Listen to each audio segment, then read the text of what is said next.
Hey folks, it's Marvin Cash, the host of The Articulate Fly, and we're back with another Central Virginia fishing report with Ethan Martin at TaleTellers Fly Shop. How you doing, Ethan?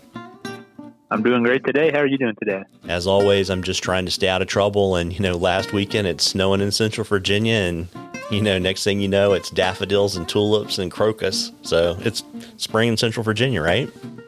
Yeah, sadly. This past Saturday we had our one of our first fly fishing group trips in 2 years, and of course the Saturday beforehand was a beautiful 60-degree day.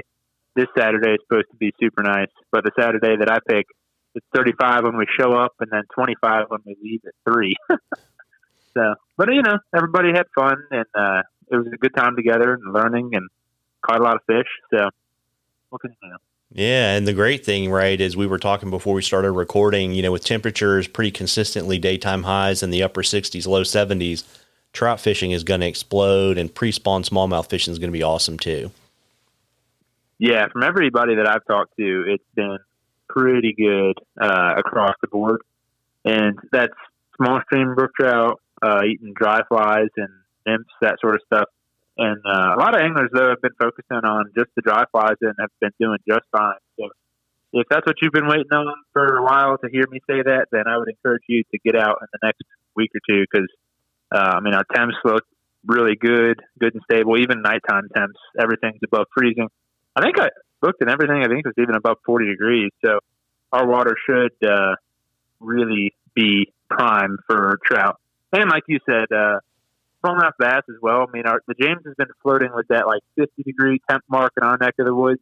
I know closer to Richmond it's been a little bit warmer, but that's naturally what happens. So yeah, it's been a good time. Most of the things, which I might have said this 2 weeks ago, but I'll say it again because it's still true, is don't overlook crayfish imitations for pre-spawn smallmouth because they do eat a lot of crayfish this time of the year. And when it comes to the brook trout, in our neck of the woods, thankfully, the pattern is not too particular. It's more so about presentation, which could be argued that's pretty much everything. But purple haze has still been fishing really well. I know a lot of guys that have been using Mr. Rapidans and that sort of stuff, or just the Parachute Adams, and doing really well. It's kind of perfect. I hesitate to say that because our flows are looking really good. Everything, for the most part, is looking good.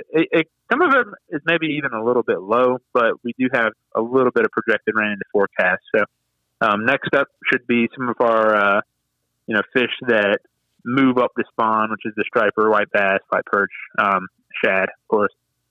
So yeah, it's an exciting time of the year. It's a great time to get out and fish, in my opinion. Yeah, and the great thing, too, about the trout thing on the dries is that, spring in Central Virginia brings relatively large mayflies, so you can get away with 12s and 14s. You don't have to fish really small stuff. Yeah, the big March Browns and Quill Gordons. I've seen a couple photos guys have showed me of some March Browns already, but haven't seen, big numbers of those. But the great thing about dry fly fishing is that even if you don't know what you're doing, dry fly stuff in many ways is kind of one-dimensional because you can actually see, what the fly is doing, and you don't have to guess, how deep should it be or how fast is it potentially moving. And so, if you've never fly fished before, this is kind of what you dream of in a way, is to go out, watch your fly. You can see exactly what it's doing. You can tell, does it look like a natural bug floating down the river? And you'll be rewarded for that because the brook trout, for the most part, are pretty prone to fall for a fly that's just drifting down naturally, especially this time of the year. They haven't eaten in a while. They're hungry. So, yeah, it's a great time of year. Yeah, and on the hatchery stuff, it's just the good old-fashioned junk food, eggs and squirmies and all that kind of stuff. Yep. Yeah, and they have been stocking pretty readily in our area as well, just because the water flow and everything is looking good. So even I know our delayed harvests that are local, a couple guys went out and fished those last week and did pretty well. So, those can be hit or miss.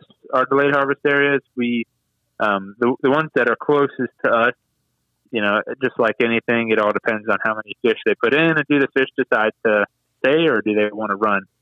There's obviously other variables in that, but it's a good time. If you can get out close to when they put fish in into the late harvest areas, then you can have a blast catching bigger sized trout.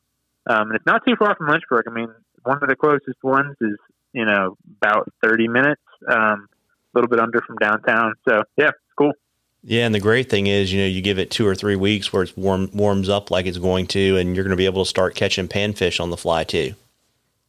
Yeah, I'm always a sucker for that because you can go out and you'll catch trout, and then all of a sudden you catch a smallmouth, and then you catch a bluegill, and you're just like, well, this is a true Virginia experience, Yeah, there you go.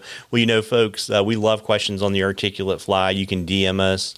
You can drop them in the comments on our Facebook or Instagram posts, or, shoot us an email. And if we use your question, I will send you some articulate fly swag, and we're in a drawing for something cool from the shop at the end of the season. And Ethan, before I let you go, you want to let folks know shop hours and all that kind of good stuff. And I know you've got a lot of programming coming up soon. I would imagine folks want to hear about that too. Yeah, you can find us in 924 Main Street, Lynchburg, Virginia. That's in downtown Lynchburg if you've ever been there before. That's where the shop's located. That's where we do the majority of our classes. We do have tying classes, which are free. It's every other Thursday, and then a couple of Saturdays. And then got other classes as well, including one coming up here at the end of the month with Matt Riley, who I know is another guest of yours. So you can find all the dates for that on our calendar, which is on our website, and that is TaleTellersVA.com. There's RSVP options, so if you want to come to a date, pretty easy, just plug your name in, and then that sends me an email, and I can get in contact with you if I need to. We've got a lot more class-style dates coming up, too, so it's good to keep an eye on that. And then you can find us, of course, also on Instagram, Facebook, all that stuff, and see kind of our dailies, what we're up to around the shop. Yeah, there you go. Like, I know you're going to make probably another gross popper, so you're going to need to get that epoxy wheel out, right? Oh, yeah. You know how it is. The temptation, you can't resist it.